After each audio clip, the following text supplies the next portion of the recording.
अस्सलाम वालेकुम। आज हम बात करेंगे कार्पल टनल सिंड्रोम पे। कार्पल टनल सिंड्रोम होता क्या है? कार्पल टनल सिंड्रोम हमारे मीडियन नर्व जो हमारे रिस्ट से गुजरती है और हाथों की दो उंगलियां, ये शहादत वाली उंगली और ये जो मिडिल फिंगर है और ये जो थंब है, इस पार्ट को सप्लाई देती है।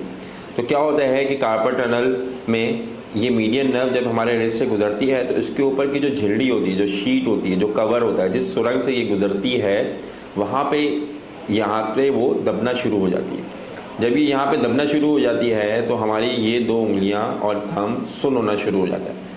शुरू में मरीज़ को जो शिकायत होती है वो सुबह उठने के बाद हाथ का नम होना, हाथ से कोई चीज़ ग्रिप करना, ये मुश्किल हो जाता है। शुरू में अगर हम इसका इलाज क्या करते हैं, हम मरीज़ को कुछ फिज़ियोथेरेपी बताते हैं, कुछ रिस्ट स्प्लिंट बनाते हैं, कुछ दवाई देते हैं ताकि ये टनल में जो रुकावट आ रही है वो खुल जाए। उसके बावजूद अगर 3 to 6 मंथ्स के बावजूद ये कंप्रेशन जो है वो परमानेंट हो जाता है, यानी वो दबाव जो बिल्कुल नहीं खुल पाता है, तो फिर हम उसको सर्जिकली रिलीज़ करते हैं। मतलब हम इतने छोटे से इंसिजन से बिल्कुल लोकल लगा के इस कार्पल टनल में मीडियन नर्व का जो कंप्रेशन है उसको हम रिलीज़ कर देते हैं।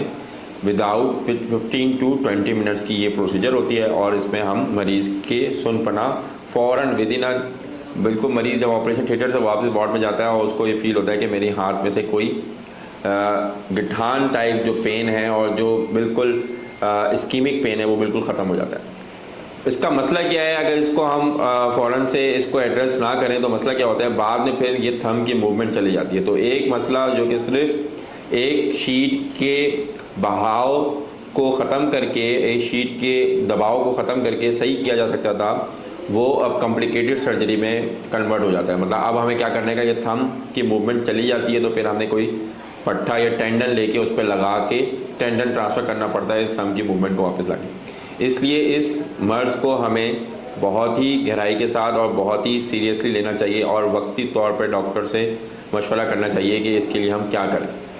शुक्रिया।